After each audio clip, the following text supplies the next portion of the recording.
All right, you birds.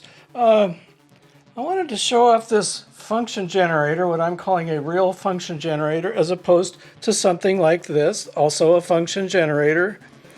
Because this is an old antique bit of Heathkit, you made this yourself, and it's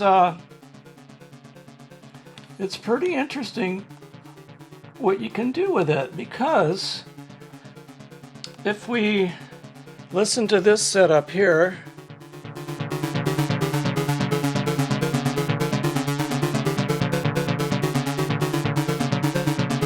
now then, if I unplug that, you just get this thing. Maybe I should explain a little bit. This is the sample and hold.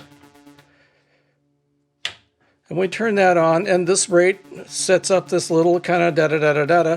And we go out of here and into this thing so it gets into the mixer. And you can kind of control it all with this, the filter frequency. You turn this up or down to get the kind of tone you want. And we have to have both these envelopes on at this point here. And then I've also added the sample and hold to this oscillator 1 and 2 because they have the capability. So for now, let's look at this. We take the BNC out, and it's, sorry about the mess, it's just kind of cobbled into this thing. This is not part of our signal path, and it goes into the blue wire, so out of the benchtop function gen, and into that thing there.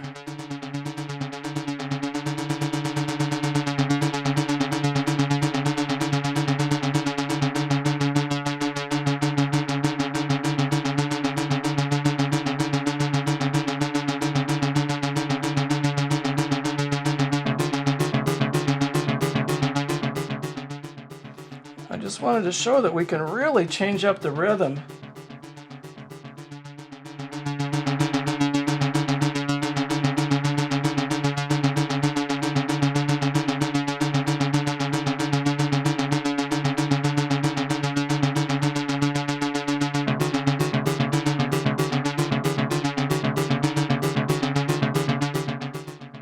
And you can change the kind of the little, get almost kind of poly beats with it. It's not bad.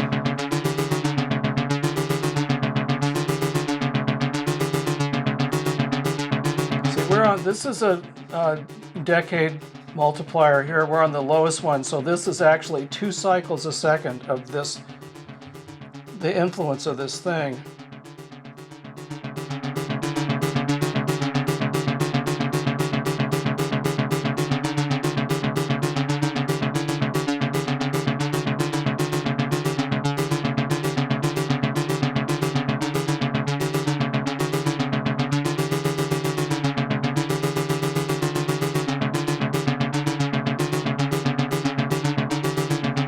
We move up a decade.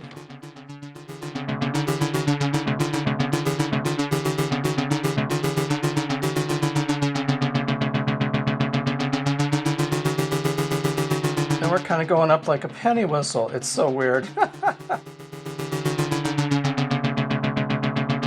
should mention that we've got a square wave, sine wave, which I think is what we're on now, and then I'm pretty sure that's the symbol for a sawtooth of some sort. It might be a triangle. It's awful hard to see because the paint's so faded. Now if we go up another decade,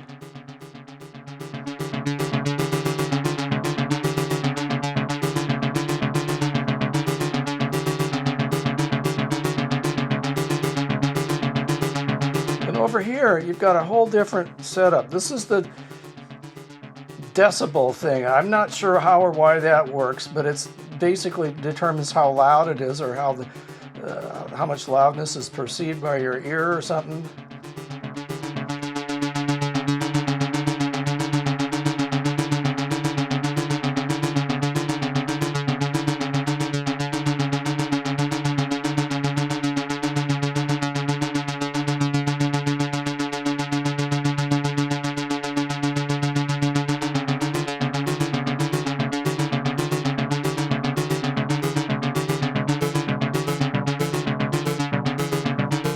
bad.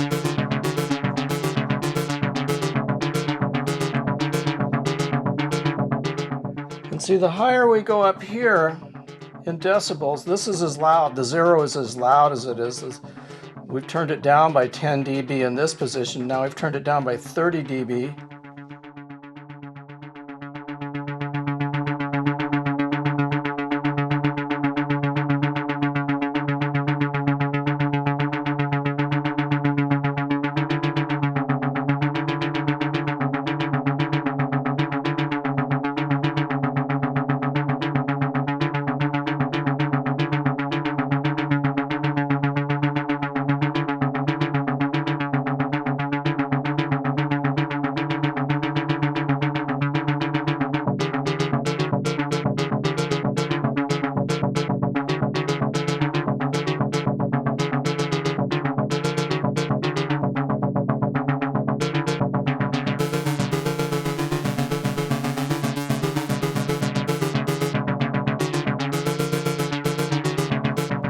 There's 10 more things you can do with all these other controls to make it weirder, but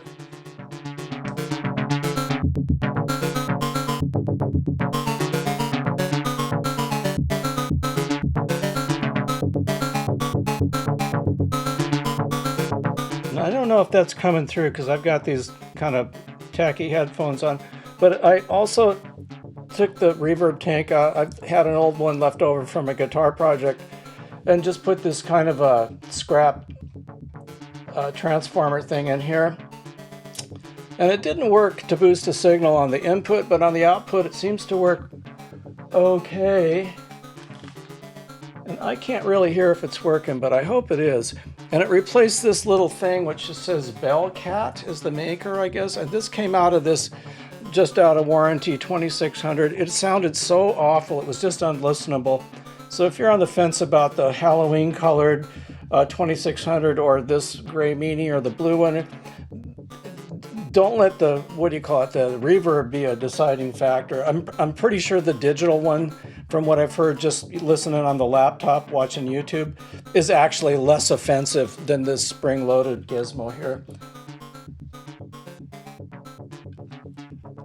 I think this is brilliant. I'm so glad that I ended up with it and decided to hook it up. So if you see one of these at the junk store, at a swap meet, at whatever, this is well worth having around. Anyway, I just was thrilled to death to find that and to see how effective it was. And I'm sure, in capable hands, you could set all this up to do that. I certainly haven't been able to do it yet. And this is quick and dirty, and that's what we're all about here. So we'll see you on the next one.